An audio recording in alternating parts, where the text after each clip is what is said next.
John Cena farewell tour can be done very, very well and very, very badly.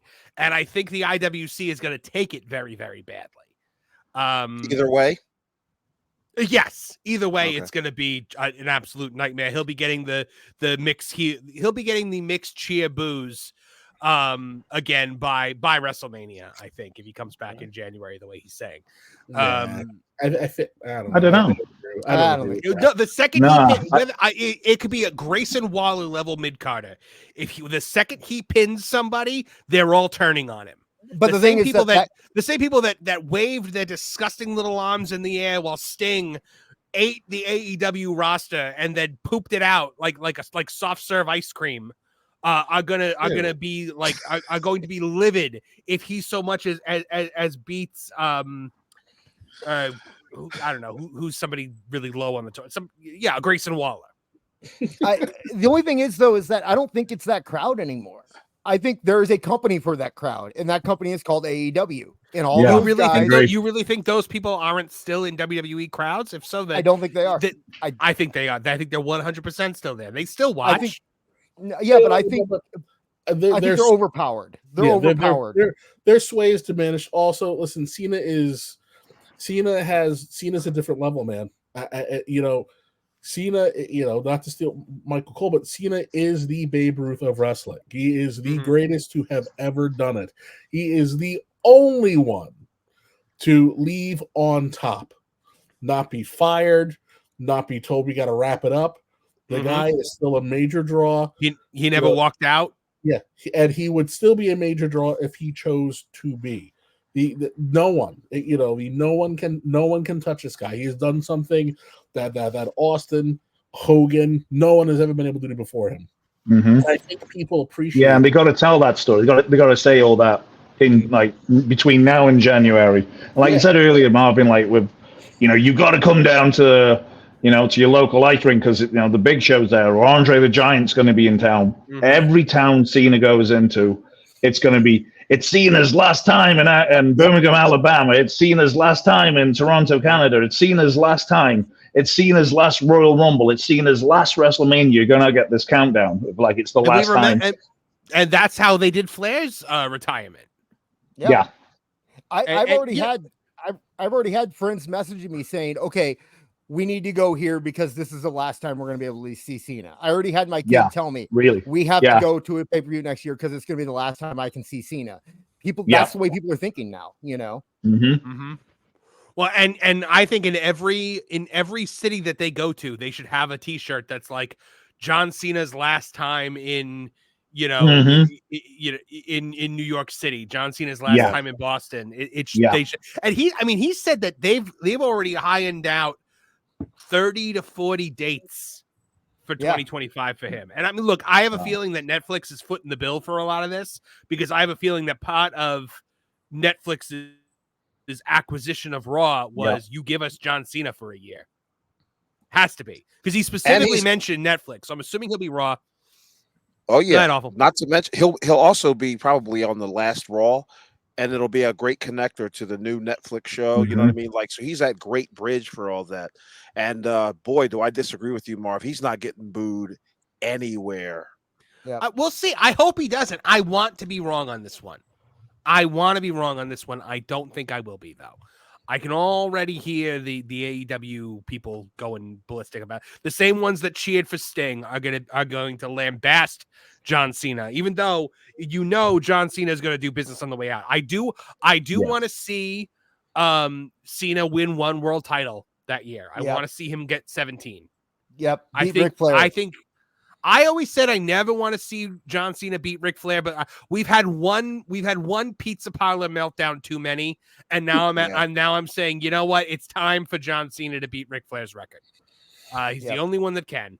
So let's make that happen, and let's give him number 17. Let's have him beat Gunther at WrestleMania. You give him that big one final WrestleMania moment, and then you give him a reign for most of the year until he's ready to pass it to whoever the next guy is. Right. Think about it. Ric Flair's on the same wavelength with these new kids as we were with guys like Lou Thez and Buddy Rogers. Yeah. So it's now time to like flip this script and make it for a new generation for at least the next 30 years until, you know, I don't know, Marco Stunt takes over. I don't know. Yeah, I mean, look, here's the thing. At the end of the day, you know John Cena is not going to get the edge or the sting where he's going to go out with a major victory. John Cena is going to put somebody over on his way out. We are going to see John Cena on the mat in his last one with Baron Corbin standing over him, obviously. Right. I have a silly question, but I worked out for Kurt Angle.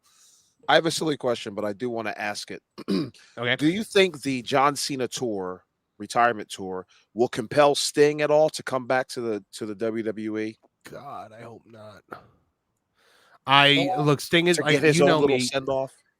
He got his send off. He got his send off in Tonytown. That tree fell in the woods and nobody was there. Well, of course, but you know what? He still got it. The guy can't do anything anymore. He was wearing a long sleeve T-shirt. Triple H is not letting him wrestle in a long sleeve T-shirt. I'm sorry. Okay. Just you might want to come back for the deal. WWE is the place to end your career. I mean, there's no such thing as an AEW legend deal that's going to bring you a bunch of money every month forever. If I was Sting or Sting's manager, I'd be like, hey, maybe we call Paul up and we suggest this one. No, we do the Undertaker Sting thing, or we do something crazy. Yeah. Yep. Maybe Saudi Arabia would like to see, the match that always should have happened, and throw some money at Mark Calloway. I don't know. But if I was his manager, if I was his wife, I'd be saying, hey, Steve, you really need to end your career in WWE because those checks coming every month for merchandise, we could do with one of those every month. Yeah, I could see like maybe not an official match, some kind of super one-off that reminds everybody that hey, Sting was here. Because you got to remember, too, part of what motivated Sting to turn himself into New Jack in AEW was Vince was the one who shut him down. Yeah, because he couldn't pass a physical. Yeah, but he couldn't be medically cleared. That's right. Yeah, well, the WWE has actual doctors, and the AEW. Hi, everybody. Hi, Dr. Nick. Britt Baker. I'm 50% sure Britt Baker is the one that clears people in AEW. Let me take a look at your mouth. So who does Cena fight last? It's probably Gunther. It's probably going to be Gunther. Brock Lesnar. No. Okay. I want him to go out on a win. It's a different thing. So you mentioned the Flair. So Flair, that was basically a 100-day story with Flair retiring Shawn Michaels. That wasn't a full year where it was definitely retiring. Right. Remember, that was everyone knew it was a retirement match, but it was a stipulation against Shawn Michaels. Yes, but we didn't know for an absolute. Yeah, we knew because we're hardcore wrestling fans, but the general audience didn't know for a fact it was his last match. Now we've got a countdown. He went in the Hall of Fame the night before. And by the way, I think that. Then, do you think Cena goes in the Hall of Fame this year for his big final year, or do you think it'll be the year after? I think it should be this year. I think you pile as much emotion and you pull at as many heartstrings as you possibly can. All this year. Put it all in this year. Yeah. So here's the thing now. If John Cena is wrestling, he's doing 40 dates, it's clear that this is going to be a year. Netflix is apparently paying him enough where he is just not going to do any movies for that year. All right. If he's wrestling 40 weeks, if he's wrestling 40 weeks out of the year, I actually don't mind him. I would prefer to watch him in a movie over watching The Rock. Oh, me too. I just went for a cheap pop. I know you did. He's I think way Cena's better. an infinitely better actor than The Rock. Can we please shave his head at the beginning of this year? Like, just give me the Lex Luthor John Cena look. I just don't want to look at that bald spot for a year. Like, it was the same thing with. I've made that decision too, and it wasn't in the head versus head. It's like the decision was. I was like, fuck it, it's no big deal. He's got to grow a beard. My dream scenario for Cena's last match, if he can get in ring shape, would be let's also right the wrong with Kurt Angle and let's wrap it up nicely. John Cena's first match was Kurt Angle, make his last match Kurt Angle, and that can also be Kurt's real retirement match. And I've always wanted Kurt to get a real retirement match. I can't believe they stuck him with that idiot.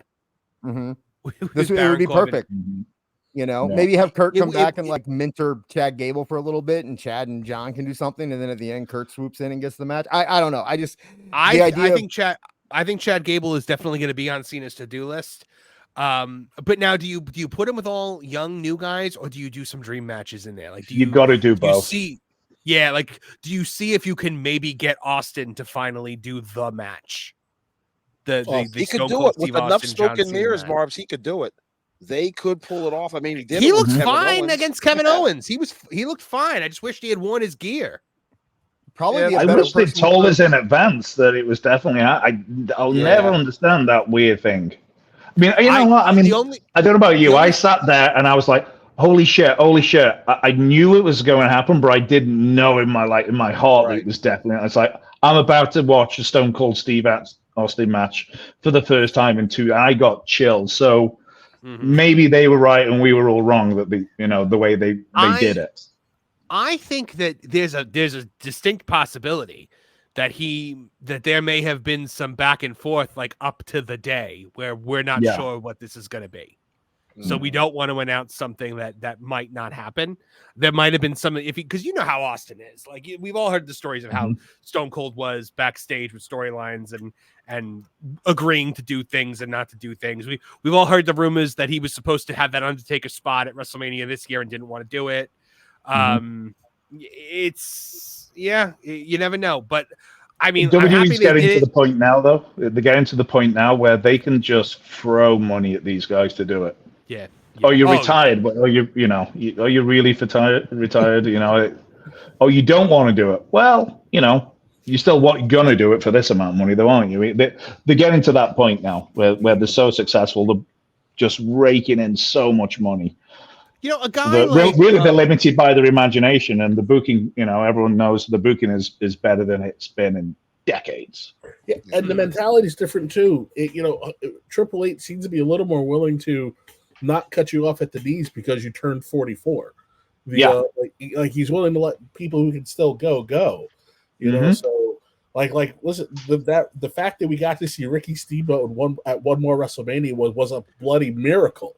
And he was so good. So it's like, it was now, yes, fine. He had that weird little aneurysm issue like a couple weeks later, but it's if a guy can stay in shape and can still go, it's now more likely you might get to see, I don't think you're ever going to get like the WWE's version of the saga of Terry Funk in ECW.